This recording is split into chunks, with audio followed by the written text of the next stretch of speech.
Kinara wa Azimio Mheshimiwa Raila Odinga anahudhuria kikao cha uzinduzi wa wakfu wa waliopigania uhuru MauMau katika hoteli ya Tamarinde. Tayarisha hii mpango ili tukutane, tujuane, tuelewane kwa kiongozi wetu wa MauMau Kitu Kaengeri. Namuona baba Ambo ako hapo karibu. Nasema ukwambo sababu baba yake tulikuwa naye wakati mmoja tukitengeneza chama ilikuwa inaitwa KPU. Na hiyo mzee ilikuwa nampenda sana. Wakati mmoja aliambiwa apewe uhuru, akasema hawezi akachukua uhuru watu wakiwa kwa jela. Kabla sijaendelea na niseme yangu, watu wengi hawajui Kaengeri kama ndio alikuwa mjumbe wa kwanza wa Njunja. Na watu wengine hawajui kwa nini Kaengeri aliwacha kiti ya MB. Tulipopata uhuru tulikuwa tunafikiria mashamba tutapewa bure. Tukaanza kuhusiwa mashamba. Kitu Kaengeri akasema hata kuongoza kama MB nimeacha. Nipikanie wenzangu wapate mashamba. Na ile mashamba ikaenda. Na wengi hawajui, hata sijui kama yeye mwenyewe anakumbuka aliacha kwa nini akiwa MB wa Njunja. Akaacha hiyo kiti, apikanie nini? Hiyo. Haya, yangu mimi ni majina naitwa Lucas Kituku Mutuma kutoka upande ya Machakos. Mimi ni kiongozi wa Muindi Mbingu Memorial. Muindi Mbingu mnamkumbuka hata mkienda Nairobi kuna street inaitwa Muindi Mbingu.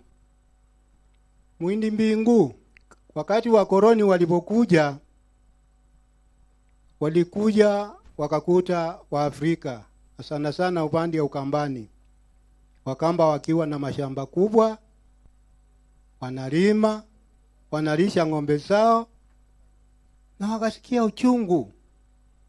Wakaona si mzuri Wakamba wakae wakilima huko.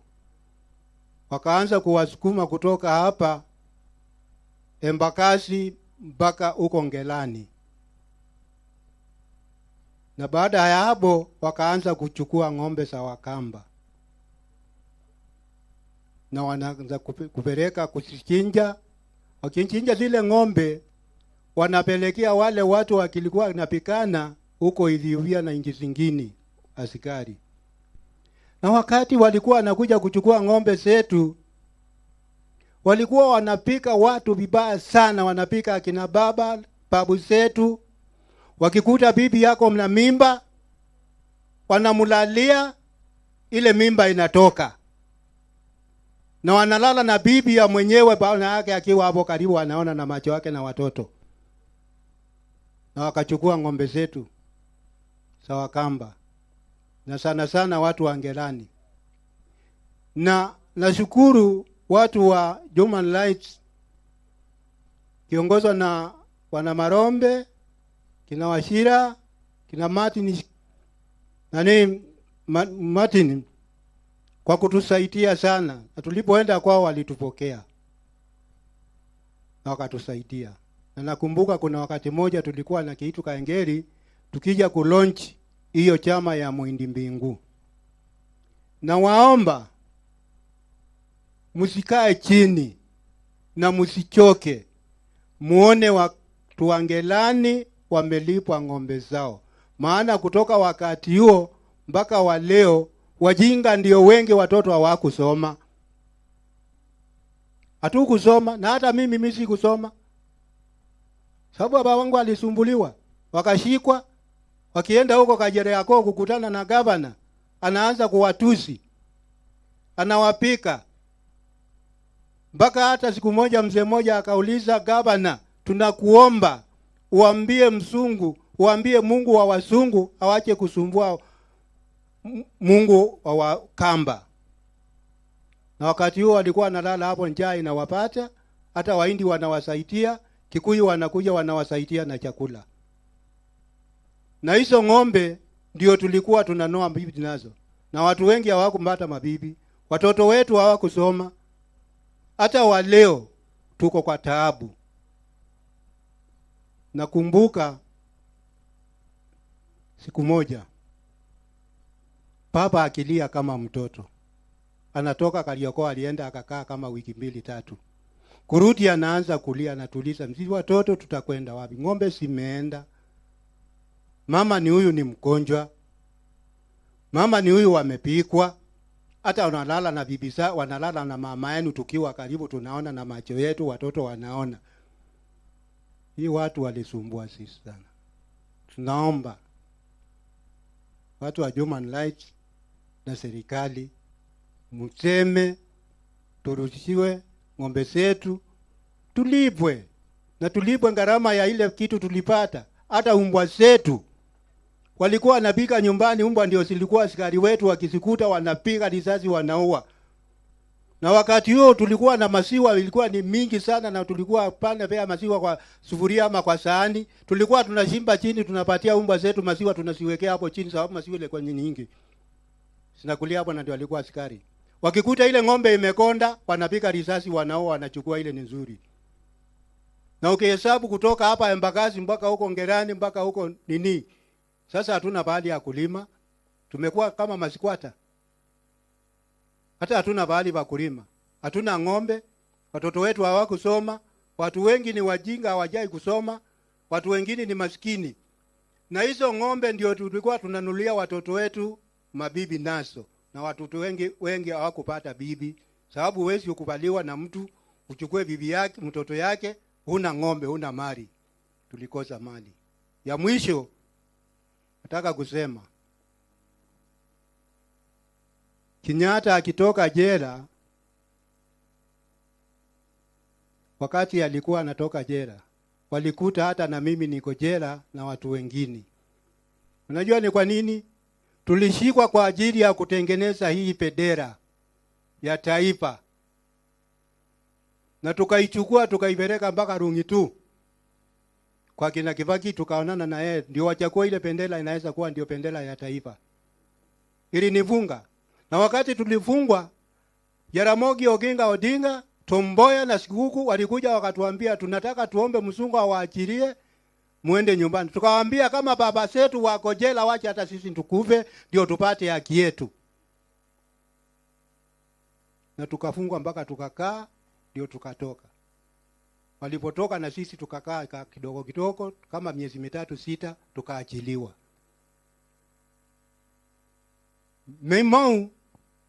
MauMau walifanya kazi kubwa sana kupigania nchi hii. Wakati Kenyatta alichukuliwa jioni, baba yangu alikuja kuchukuliwa saa 12 usibuhi. Na sababu alikuwa yeye ni mzee kushinda hao, alifungwa miaka 7 nyumbani. Awe akichungwa na chief na assistant chief. Akaambiwa hata hawezi, akaenda kwa kanisa kutoka kwake nyumbani nusu maili. Akapeana shamba ndio yeye kanisa. Na hata walio hapo ndio tunaomba, tunaabudu. Na wakati ng'ombe ilikuwa ikichukuliwa, kuna kitu kimoja nataka niwaambie. Hii barua iliandikwa na gavana ikakuja kwa DC Machakos. Ilipata baba yangu akiwa hapo karibu kwa ofisi, akaichukua hiyo barua, akapelekea mtu anaitwa Kabulu. Kabulu akachukua hiyo barua, wakapelekea kiongozi wetu ambao ndio kiongozi alikuwa wa Wakamba kwa kupigania ng'ombe, anaitwa Muhindi Mbingu. Wakasoma, wakaona ng'ombe zote zitaenda. Muhindi akawaambia Elijah, Mwalonzi na kina Mutuma, twendeti tukamuone roya yetu alikuwa anaitwa Ngandi. Wakachukua hiyo barua, akapelekea Muhindi mmoja alikuwa anaitwa Ngandi, wakampelekea hiyo barua. Ngandi alipopata barua akawaambia, sababu wakati huo Kenyatta alikuwa ng'ambo, akamwambia hakuna barua moja imewahi kutoka Kenya ikafika ng'ambo, na hii yenu itapika ng'ambo. Kenyatta wakati huo kulikuwa chama inaitwa Kenya African Union, ndio ilikuwa ya kwanza. Na kulikuwa na kaseti moja ilikuwa inaitwa Jicho, ndio ilikuwa Waafrika wanasoma sana. Hiyo barua ilipopika ng'ambo, Kenyatta alienda akaipata. Na akabakia simu akawaambia marwa manyu nini tarango na ngaitambugu. Na ndina mundu wakudeza redi yako tarambugu. Malikia aliposikia hiyo maneno akatuma tena ujumbe, kwa nini Ngaba na ng'ombe za Wakamba zinachukuliwa? Watu wakaanza kupigwa, wakapigwa karibu kumalizwa shauri ya ng'ombe. Kwa hivyo tunaomba human rights na wale wengine, na hasa sana sana na kina Marombe, vile mlitufanyia, Mungu awasaidie maisha na waongezee. Najua hata nyinyi ndio mlipekania MauMau na mtasiti, na Mungu atawaongezea masiku. Na ukitoka hapa, nataka uende ukasome kitabu cha Jupu, uone kule kujipalisha na kujipandisha, ati unajifanya wewe ni mkubwa, uone vile mwisho wako takuwa. Usome kitabu cha Jupu mlango wa 20 kuanzia mstari wa 4 mpaka wa 11, na ukiwa na simu yako chukua usome na uone. Tafadhali sisi wananchi wa Kenya tuache kuondoa mkoroni na tupate mkoroni mambo leo. Tuache kuondoa mkoroni na tupate mkoroni mambo leo. Na yale unafanyia watu yako, na wewe jua siku moja utafanyiwa. Mungu wako, na Mungu halali. Kitu kaengeri. Mungu akubariki sana na akuongezee siku. Marombe, hebu simama. Namwona huyu mzee huyu. Si kijana, ni mzee. Hao watu wamefanya kazi mingi sana. Tunawaomba mshikane na seneti, muone watu wa Mwindi Mbingu wamepatiwa haki yao. Asanteni sana, na Mungu awabariki na walinde na wanemeshe. Asanteni sana. Asante Mzee Luka. Indeed, the impact of atrocities committed by colonialists continue to be felt. And he has said tunataka ng'ombe zetu. In other words, they need reparation, right? So the message has gotten home. Thank you very much. So we continue on that note, also acknowledging that atrocities continue and injustices continue to happen. Aria makuhota kurugama matikirugame ni tuigue karwimbo karia kanyu twathiaga tukenete tugacu rugendo rwitu rwari rwe tugithie na tugicoka. Ni wega muno, ni ngatho. Kwanza muniruhusu nishukuru sana tume ya Kenya Human Rights Commission kwa sababu ya idea yao ya kusupport MauMau Foundation. Brilliant idea, mchukue pongezi sana. And I have no doubts it will succeed because I know the thoroughness with which you do your work. Ya pili, muniruhusu nitoe shukrani, acknowledgements. This is with regard to the MauMau case. Kwanza, without their participation, I have no doubts we may not have succeeded. Mtu wa pili ni Professor Makau Mutua, who was the chair of Kenya Human Rights Commission. After talking with Martin Day, tukakubaliana hii kesi tutawakilisha. Lakini mimi nikaona inahitaji utafiti wa kiini wa ndani. And I requested Professor Makau Mutua to involve the Kenya Human Rights Commission, and he agreed. And I would like to acknowledge and kutoa shukrani kwake. Pia Muthoni Wanyeki, George Morara, David Alaba, Bete Murunge, Wanjiro Meano, who had just spoken, Gitobu Imanyara, my colleague, Kivuda Keboana, the former governor, wa Makueni, na CJ Emeritus Willie Mutunga. Without the individual and collective input of all these people, the MauMau case in London may not have succeeded in the manner that they did. And on behalf of the members of the MauMau War Veterans Association, we thank each one of you, including the many Kenyans, young people who did the research, which was a lot of hard work. I was pleasantly surprised, mimi mwenyewe, during the preparation for this case, to discover that although 80% of the MauMau were from the Gikuyu, Embu, and Meru communities, each community in Kenya had 1 or 2 or 3 or 5 members of MauMau. And I was very pleasantly surprised. So this was a national movement. It was not just about the Kikuyus. Going forward, let me make the following few points. I know I can see that Mheshimiwa, the Prime Minister, has gone out, but I want to give special thanks to him on behalf of the MauMau. Itakuwa mzuri tufukuze baridi, si ndio? Sawa sawa, asanteni. If you feel free, unaweza Mzalendo yateketea,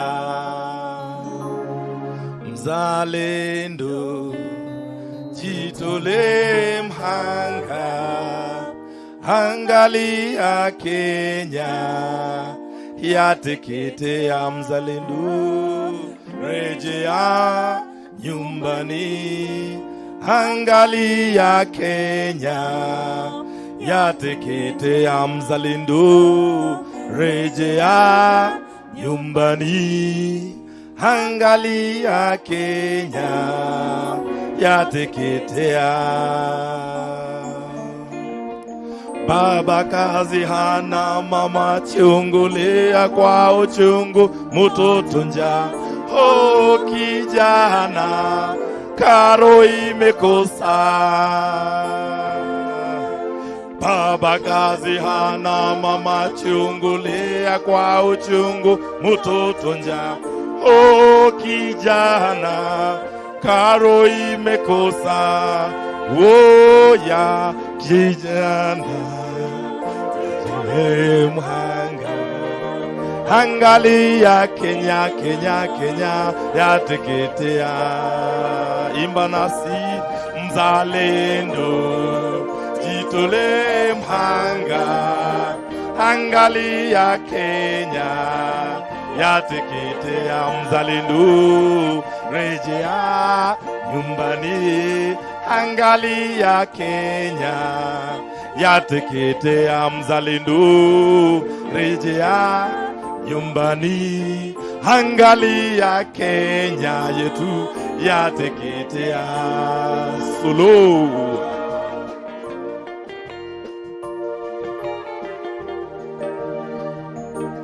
tujitolee mhanga kama vile Mekatilili wa Menza alijitolea mhanga.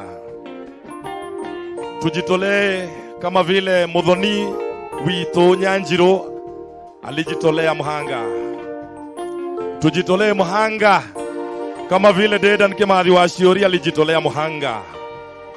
Tujitolee mhanga kama vile Goitalel Arap Samoei alijitolea mhanga. Mzalendo jitole mhanga, angalia Kenya yateketea. Imba nasi mzalendo jitole mhanga, angalia Kenya yateketea, mzalendo rejea nyumbani, angalia Kenya yateketea, mzalendo rejea nyumbani, angalia Kenya yateketea, mzalendo rejea nyumbani, angalia Kenya yateketea mzalendo, rejea nyumbani, angalia Kenya, yateketea mzalendo, rejea nyumbani, angalia Kenya, yateketea. Asanteni. Because I stand here with an inherited legacy of solidarity. So I want to greet you, to the distinguished guests here, to the Mashujaa of generations, to also give thanks for the rain which has fallen with such great force on us, which surely can be nothing but a blessing. To give thanks for the fire that was the Field Marshal's band that brought out the spirit in us, that made us dance. And to give thanks to you, the liberation fighters, who are our earth. You fought for the land because you are the land. And I should say that we acknowledge as Africans every person who stood up to say that a rule that took away the basic sovereignty, even to the extent of taking away the sovereignty over our own bodies, as our sister here reminded us, was not a rule we could ever permit. Because that is not a rule that stands for life, and we here stand for life. In human rights, the fundamental principle is the defense of life. Sindio? So we are here to stand for life. And as I said, I'm standing here as part of an inherited legacy of leadership. The Ford Foundation opened its offices just after independence, actually in '63. And at that time, we had a mandate for East and Southern Africa. Many of the countries in Southern Africa were still under colonial rule. And if I look at the history, because it's now 60 years this year to celebrate, still to this day, the largest grants that we ever gave were actually to the national universities of the countries in the region, because the vision was to help build the nations that you all fought for, and to ensure that the citizens of those nations would be the people who would be able to determine the affairs of those nations with the proper skills and visions that they had, and to build up the protections that are critical for that in the legal system, in the constitutions, and in the capacity to defend that over time. And so it's that reason, actually, that the Ford Foundation was a seed funder of the Kenyan Human Rights Commission in the 1990s, and that relationship has continued to this day. And the Kenyan Human Rights Commission, if it's one thing, it's consistent. Because regardless of the context, you see they brought the fire, regardless of the context within which they're operating, they always raise the same questions, right? How can we ensure that we have the mechanisms and respect the fundamental rights of the people, regardless of who they're asking? They ask the same thing. So really, mine is to just say a very deep thank you, asanteni sana, with great humility, because I am a daughter of your struggles. We are daughters of your struggles. And, you know, in the early years of my life, I lived in Lesotho. My father was a professor. And at that time, the universities in the Southern African region were the place where the ANC in exile organized from. And na kwa upande wa mashamba, na kwa upande kila kitu. Na the most important thing, kwamba kila mmoja lazima obey the rule of law and obedience to the constitution. Hii ni kitu kigumu sana mpaka sasa hivi hatujakipata. Nataka rafiki yangu hapa Yashpal Guy na Jill Cottrell Guy tumefanya kazi pamoja kwa muda mrefu sana, na pia nataka kuona the presence of Diana Lee Smith, which she's here also. mambo yangu ni matatu, hayo ndio aliyosema. The first liberation, second liberation, third liberation. I hope this is that. Manake hivyo tunavyokwenda inatutia wasiwasi. This country belongs to all of us. Unfortunately, this country ina misingi ya kikabila ile ndani kabisa. Na hii kitu yataka tuache. Ukabila sawa, lakini the first and most important thing, we are all Kenyans. We are born in this country, raised in this country, we have equal rights. Na kila mtu lazima aheshimu ile sharia. Na poleni sana kwa maisha magumu. Kila mtu analia, hii serikali imetupa shida sana kwa maisha magumu. Kwa hivyo poleni na asante sana. Thank you. Leo sitaweza kusimama na kuzungumza mengi. Lakini mimi leo nataka kuwahadithia hadithi kidogo ambayo mimi natumaini mtaifahamu. Sisi tumekuja hapa leo kwa sababu ya watu waliopigania uhuru wa nchi hii. Katika mwaka wa 1952, karibu nchi nzima ilienda katika vita na Waingereza. Lakini kwa bahati mbaya kabisa, kuna watu wengine ambao waliandikwa vibaraka wa serikali hiyo waliotaka kupigana na sisi. Tulipigana vita ya miaka 7. Watu waliuawa katika nchi hii kwa kiwango kikubwa. Na si wa Kikuyu, na si wa Jaluo, na si wa Kalenjin, ni watu wa Kenya. Kwa sababu tulipokwenda katika vita vya MauMau, sisi hatukuenda tukiwa kabila. Tulienda tukiwa watu wa Kenya. Na sisi hata ingawa tulizuiwa kusoma, tulijua mipaka yetu. Tulijua mpaka moja wetu ni Namanga, wa pili ni Moyale, wa tatu ni Busia, na wa nne ni Bahari ya Hindi. Kwa hivyo vita vyetu vilikuwa vita vya watu wa Kenya.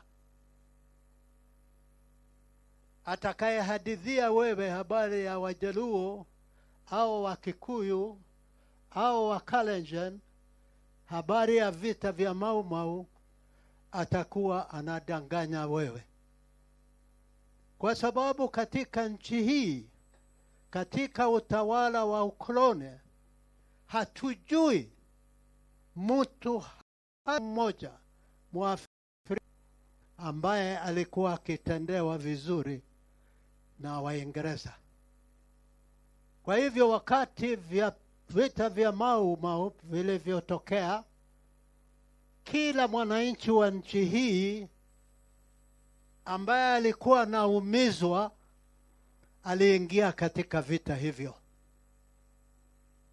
Mimi nataka kutoa shukrani nyingi sana kwa watu wa Kenya wote kwa ujumla, kwa sababu waliwezesha sisi mashujaa kuweza kumuondoa Mwingereza katika nchi yetu.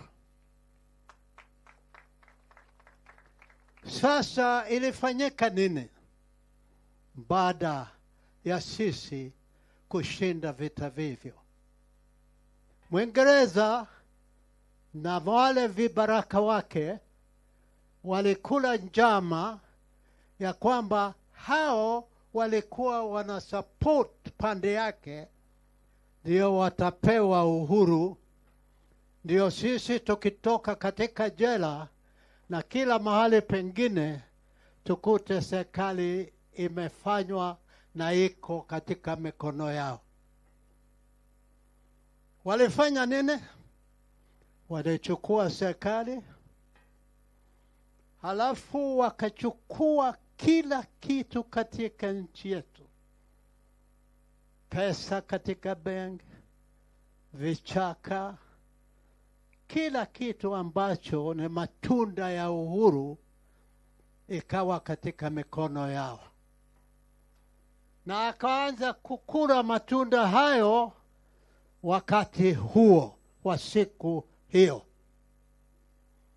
Wamekula matunda yetu ambayo tulileta kwa jasho, machozi na damu mpaka siku hii.